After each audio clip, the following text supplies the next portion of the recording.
Elizabeth Crane found Michael Hendricks on a Tuesday morning in February 1866. The sky was the color of old iron, that flat gray that promised more snow.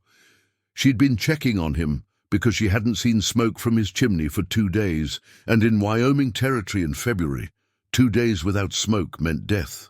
Michael was 73. Lived alone on 40 acres, 3 miles from the main settlement, stubbornly independent in the way of men who'd survived everything the frontier could throw at them and believed they were invincible. When Elizabeth pushed open his cabin door, the leather hinges creaking in the silence, she knew immediately. The cold inside was absolute, physical, a presence that hit her like walking into a wall of ice. No heat had lived in that cabin for at least 48 hours. Maybe more. Michael sat in his chair facing the stove, body rigid with the unnatural stillness of frozen death. His hand was extended toward a pile of firewood stacked beside the cold stove, fingers curved as if he'd been reaching for fuel when the cold finally took him. His eyes were open, frost coating his eyelashes, his skin the color of candle wax.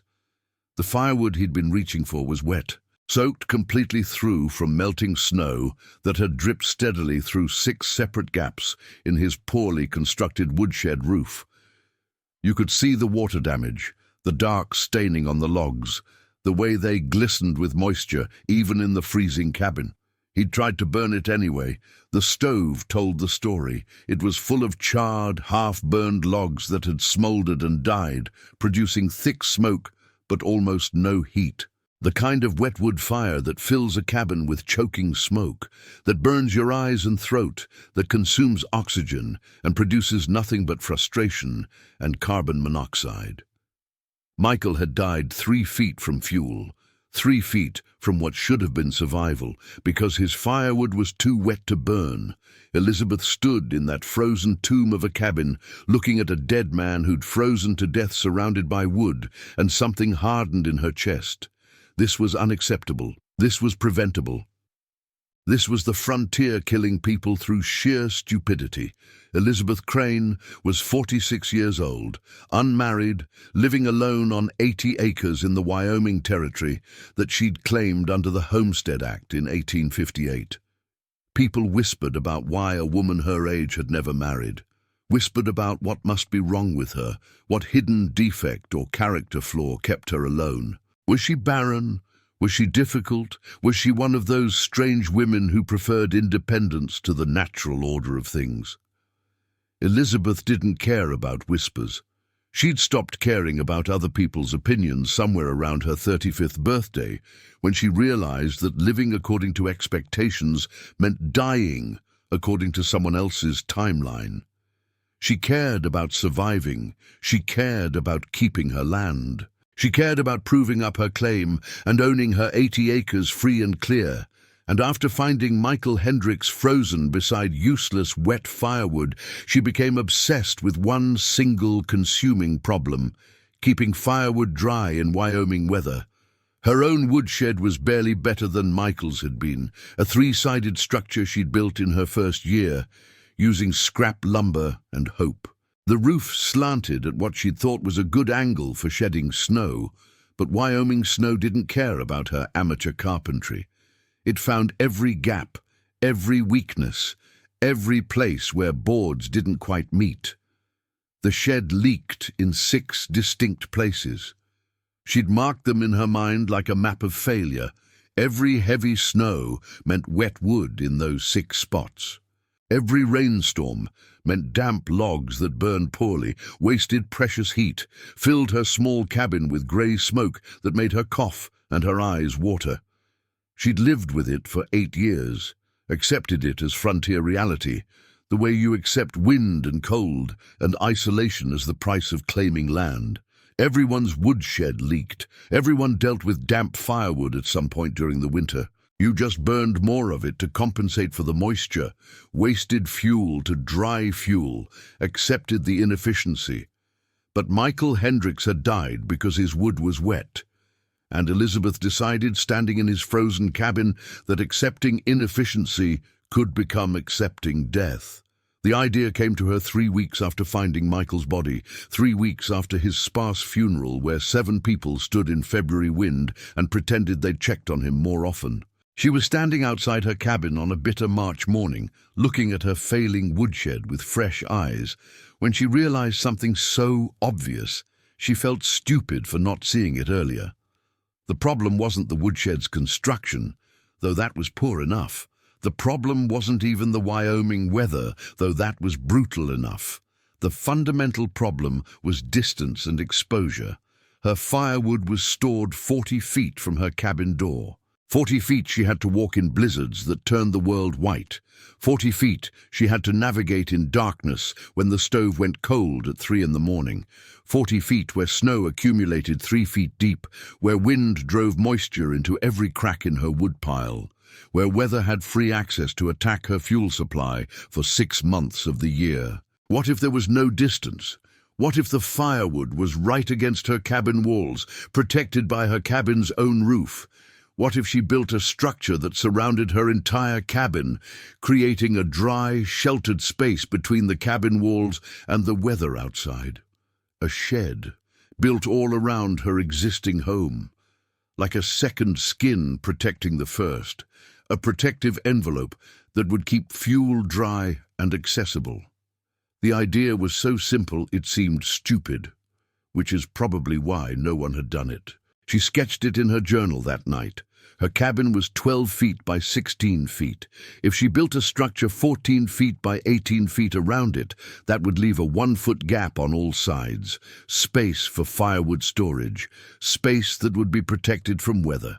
Space that would keep her fuel dry. The math was straightforward. She needed timber for framing, boards for walls and roof. But not walls for an entire second house, just a simple shed structure, minimal materials. She calculated costs, $30 for lumber if she was careful, maybe less if she salvaged wood from the failing woodshed. She had $30, barely, saved over 2 years from selling eggs and preserves. On April 1st, 1866, Elizabeth Crane started building a shed around her house. And by April 3rd, the entire settlement at South Pass City was laughing at her. The first person to comment was James Barrett, who owned the lumber mill. Elizabeth had gone to order her timber, bringing her careful measurements, her calculations, written in neat columns. "You want to build what?" Barrett asked, studying her sketch. "A shed, around my existing cabin. 1-foot clearance on all sides." Barrett stared at the drawing, then at her, then back at the drawing. "Mrs. Crane, Miss Crane, Miss Crane, this is the damnedest thing I've ever seen. You want to build a shed around a house?" "Around my cabin, yes. To keep firewood dry and accessible." "Why not just fix your woodshed?" "Because the woodshed is 40 feet from my door. This way the firewood is against my walls, no distance to travel, no exposure." Barrett shook his head slowly. "Ma'am, no offense, but this is lunacy. You're going to trap yourself inside a shed. You'll be living in a box inside another box. I'll be living in a cabin surrounded by dry firewood that I can access without leaving shelter.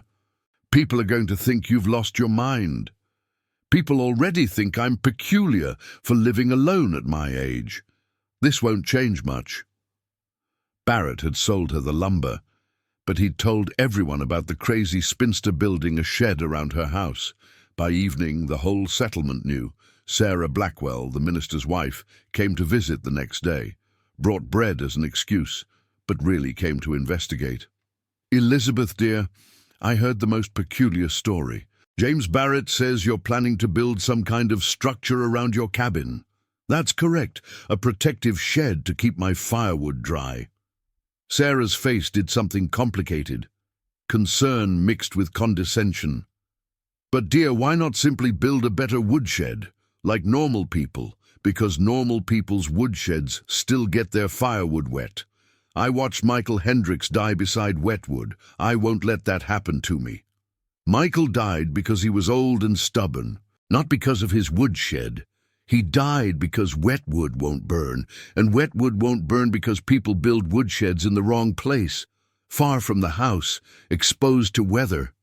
Sarah had left looking troubled, like she'd confirmed suspicions about Elizabeth's mental state. The lumber arrived on April 5th, delivered by wagon from James Barrett's mill. 20 rough-cut pine boards, 12 feet long and 1 inch thick. 10 cedar posts for framing, 8 inches in diameter and 10 feet long. The driver helped her unload it near her cabin, gave her a look that clearly said he thought she was insane, then drove away, shaking his head. Elizabeth stood looking at the pile of timber, then at her cabin, then back at the timber. This was real now, not a sketch in her journal, not calculations on paper. Real wood that needed to become a real structure. She'd built things before. A chicken coop that housed 20 birds. Rail fences that marked her property lines. Small repairs to her cabin when winter damage needed fixing, but nothing this ambitious, nothing that required this much precision. And she'd be working alone. No husband to hold boards while she nailed, no sons to dig post holes, just her, timber and determination. The first challenge was the foundation posts. She needed to dig holes 2 feet deep at each corner of the new structure, plus 2 additional posts on each long side for stability. 10 holes total. The ground was still half frozen from winter, hard as iron in places, turned to mud in others where melting snow had saturated the soil.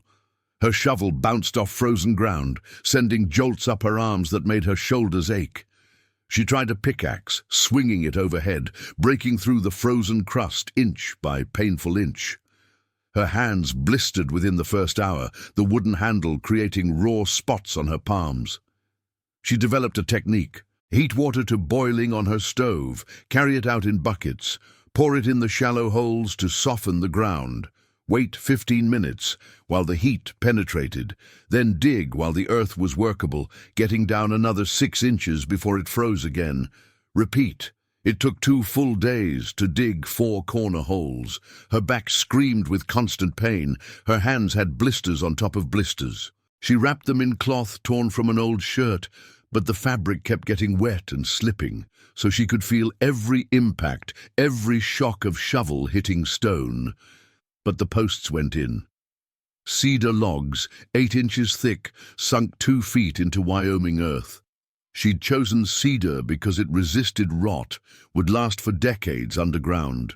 She packed each hole with stones first for drainage, then filled around the post with soil, mixed with gravel, tamping it down hard with the end of a spare post, hitting it over and over until her arms were numb. Next came the frame. Connecting the corner posts with horizontal beams that would form the skeleton of her new structure. This meant lifting 12-foot boards that weighed 40 pounds each, holding them in position 7 feet off the ground, and nailing them securely to the posts. Alone, she built a crude scaffold from scrap lumber, 2 sawhorses and planks, climbed up with a board balanced on her shoulder, positioned one end on a post, climbed down for hammer and nails, climbed back up, held the board steady with one hand while hammering with the other. It was impossible work. The boards kept slipping, nails bent. Her makeshift scaffold wobbled dangerously every time she moved. Twice she nearly fell, catching herself at the last second, heart hammering. A week into construction, Thomas Whitmore rode by on his way to town, stopped his horse to watch her struggling to position a beam that kept sliding off its mount. "Miss Crane, what in God's name are you building?" "A shed, Mr. Whitmore, around my cabin." "I can see that. Why?" "To keep my firewood dry." Thomas laughed, actually laughed, sitting on his horse. "You're building an entire second structure just to keep wood dry? That's the most backwards thing I've ever heard." "More backwards than letting firewood get wet, than wasting heat trying to dry it while you burn it? Everyone deals with damp wood. It's part of living out here. Everyone dealt with cholera too until we learned to boil water. Just because everyone does something doesn't make it smart." Thomas shook his head. "You'll be the joke of the territory, woman living in a box inside a box." He rode off, but his words stuck. By the end of April, the frame was complete. 4 corner posts, connecting beams, roof supports extending over her cabin with a 2-foot overhang. The structure looked skeletal, strange. Her cabin sat inside a cage of timber. Next came the walls. She nailed boards vertically to the frame, leaving 1-inch gaps between each board for ventilation. She didn't want a sealed box. She wanted airflow that would keep the wood dry but allow moisture to escape. This was easier work. Repetitive, but simple. Nail boards to frame. Move ladder. Nail more boards. She developed rhythm, efficiency, but people kept stopping to stare and comment. Margaret Hughes, whose husband owned the general store, brought her daughters to see the peculiar construction. "It looks like a barn," young Alice Hughes announced, loud enough for Elizabeth to hear from her ladder. "Hush," Margaret said, but not very convincingly. To Elizabeth, "It's certainly unusual. Won't you feel closed in, trapped?" "I'll feel dry," Elizabeth replied, hammering another nail. "And warm. And alive, which is more than Michael Hendricks can say." The walls went up slowly. By mid-May, she had 3 sides complete. The 4th side, the one with her cabin door, she left partially open, a 6-foot-wide gap for access. Now came the critical part, the roof. She needed to extend her cabin's existing roof to cover the new structure. This meant adding rafters, supports, and shingles to create one continuous roof over both the original cabin and the new shed. She'd never done roof work. It was dangerous, especially working alone, but she studied the joinery, the angles, the load-bearing requirements, measured twice, cut once. The first rafter almost killed her. She was balancing on her cabin roof, trying to position a heavy beam, when it slipped. The weight pulled her sideways. For one terrifying second she was falling, 12 feet up, nothing to grab. Her foot caught on the ridge beam. The jolt stopped her fall, but wrenched her ankle viciously. She hung there, upside down, legs screaming in pain, while the rafter clattered to the ground below. She pulled herself upright, climbed down, sat on the ground shaking. Her ankle swelled to twice its normal size. Walking was agony, but she wrapped it tight with cloth strips and kept working. No choice. Winter was coming, whether her ankle was sprained or not. The roof took 3 weeks. 3 weeks of climbing, measuring, cutting, nailing. Her ankle throbbed constantly, but she finished it. Extended the roof over the entire new structure. Sealed it with pine tar. Shingled it with split cedar. By late June, the structure was complete. A simple shed built around her entire cabin. From outside, it looked bizarre. A large shed with a smaller building visible through gaps in the walls. People riding past did double takes, but inside the gap, between cabin wall and shed wall, Elizabeth started stacking firewood. Dry firewood, cut and split from dead trees, stacked in neat rows all around her cabin, protected from rain by the extended roof, protected from snow by the walls, ventilated by the gaps between boards so moisture could escape. She could open her cabin door and reach firewood without stepping outside, could stack enough wood for an entire winter in the protected space, could access fuel in the middle of a blizzard without exposing herself to deadly cold. The first test came in late October, 3 days of cold rain.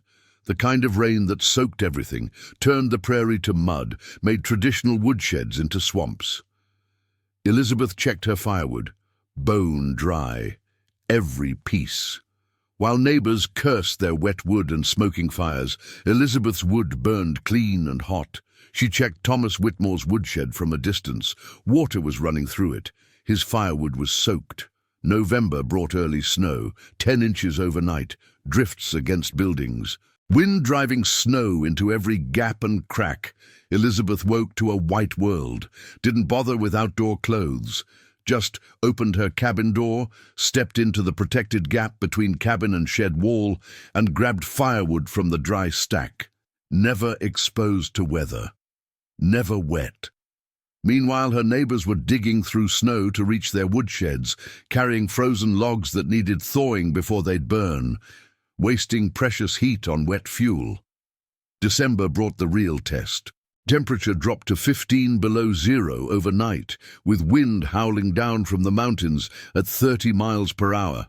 The kind of wind that found every gap in a building, that turned a poorly heated cabin into a death trap. A storm that would later be recorded in territorial records as the Wyoming freeze of 1866. The storm that killed 11 people across the territory and hundreds of head of cattle. Elizabeth's cabin stayed 70 degrees inside with minimal fire. Her firewood, stacked dry and accessible in the protected gap between cabin wall and shed wall, burned perfectly. Hot, clean flames that produced maximum heat with minimum fuel. She used half the wood she'd normally burn in such cold because dry wood doesn't waste energy evaporating moisture. Every BTU went into heat instead of steam. She sat comfortable in her chair, reading by lamplight, while the storm screamed outside and her neighbors struggled. But Thomas Whitmore wasn't so lucky, and Elizabeth knew it before she saw it. 3 days into the storm, she looked out through a gap in her shed walls toward the Whitmore homestead 1/2 mile east. She could see his chimney from her place. The smoke coming from it was wrong. Grey and thin instead of strong and white. The color of wet wood smoldering instead of burning, producing smoke without heat, wasting fuel without warmth. She knew that smoke, had seen it coming from her own chimney for years when her firewood got wet, knew what it meant for the person inside trying to stay alive. She bundled up in a heavy coat, wrapped a scarf around her face, and walked the 1/2 mile to his homestead. The wind tried to push her over. Snow drove into her eyes despite the scarf. But she reached his cabin, knocked hard on his door. Thomas opened it, and the cold that came out was shocking. His cabin was maybe 40 degrees inside, maybe. His lips had a bluish tint. He was shaking visibly, wearing every piece of clothing he owned, layered on top of each other. "Your wood got wet," Elizabeth said. Statement, not question. She could see the evidence.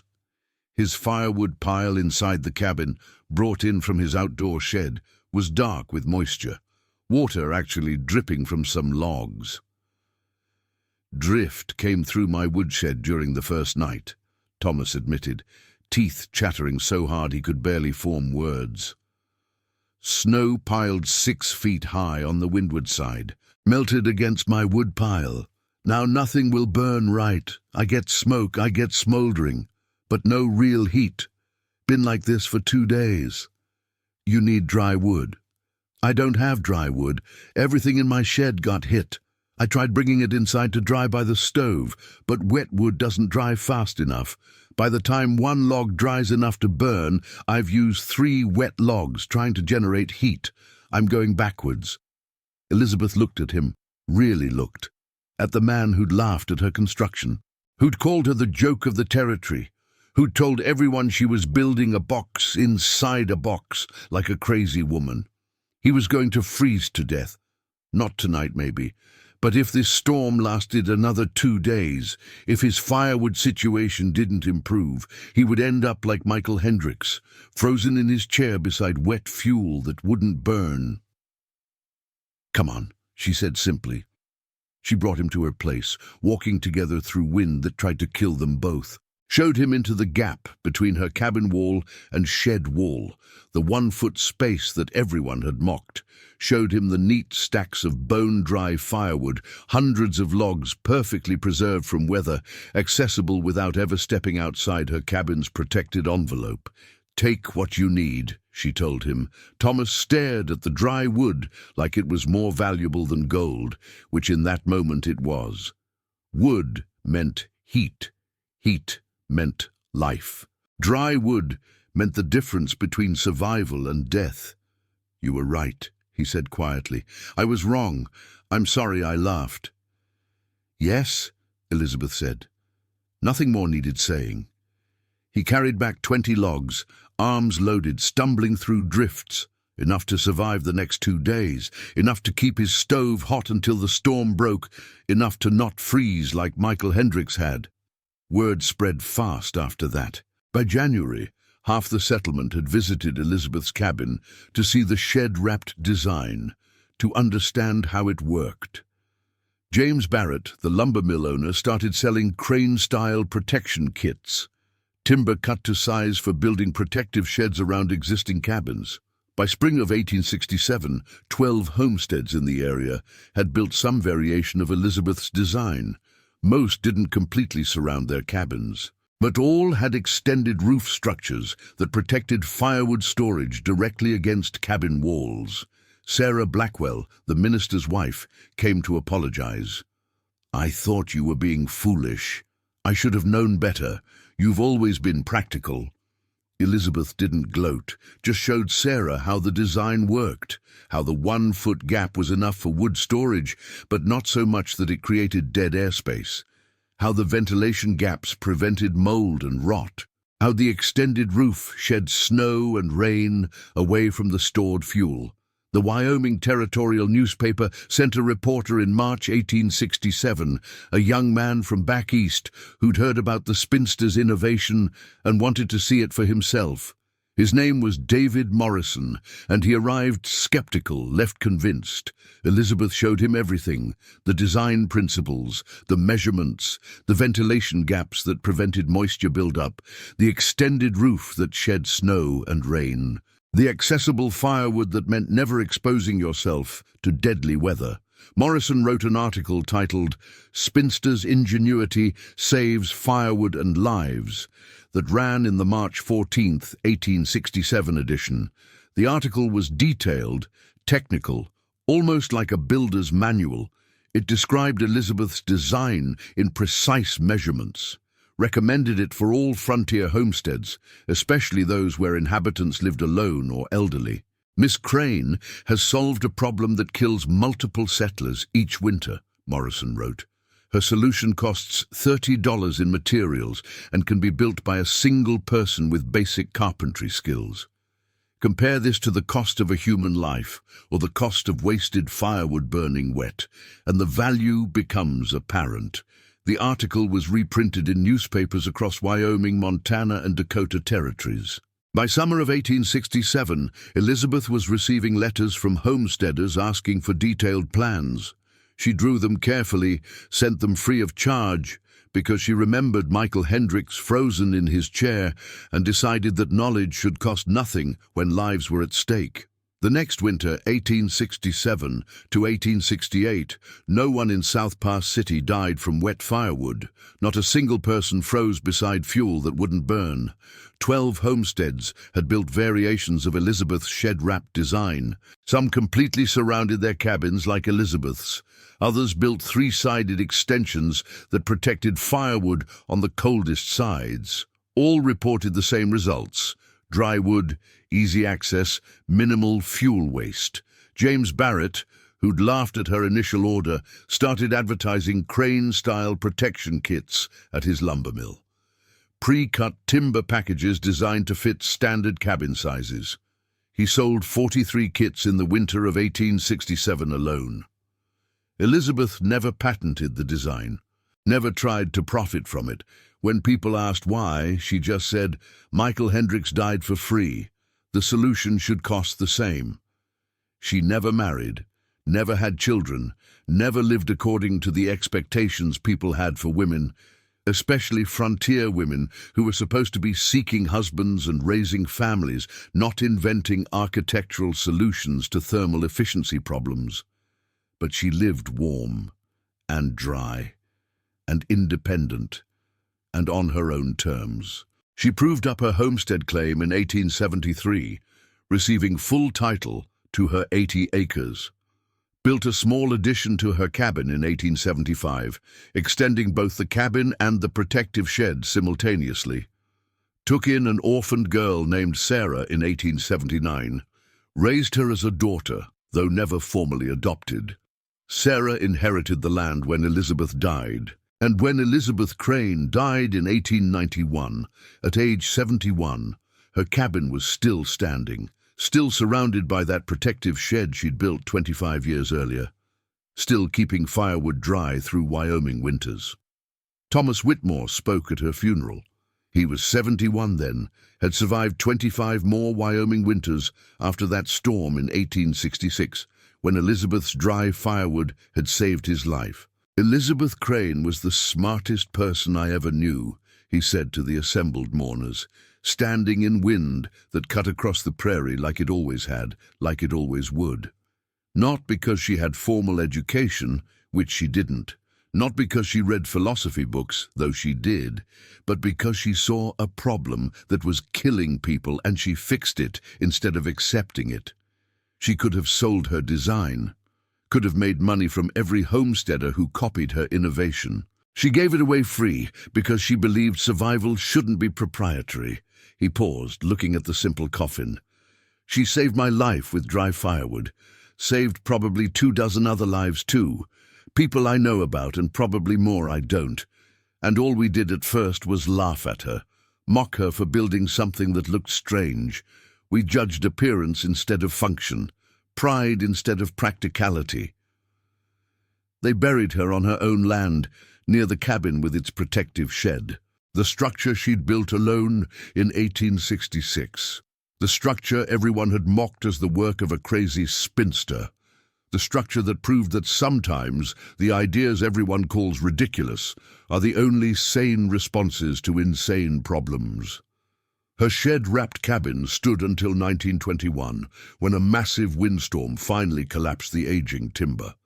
By then, it had outlasted Elizabeth by 30 years, had outlasted most of the people who'd laughed at it, had become a landmark that travelers used for navigation 3 miles past the crane shed. But the design lived on. By 1920, variations of the shed-wrapped cabin could be found across Wyoming, Montana, Idaho, and the Dakotas. Hundreds of homesteads using some version of Elizabeth's solution. Most people who built them didn't know the history, didn't know about the spinster who'd invented it, just knew it worked. And that would have pleased Elizabeth. She'd never wanted credit, just wanted people to survive, just wanted wet firewood to stop killing neighbors she cared about. In the end, that's what she got. Not fame, not fortune, but the quiet knowledge that her solution had worked, that people lived because she'd thought differently, that refusing to accept "that's just how it is" had saved lives. Sometimes that's enough, sometimes that's everything.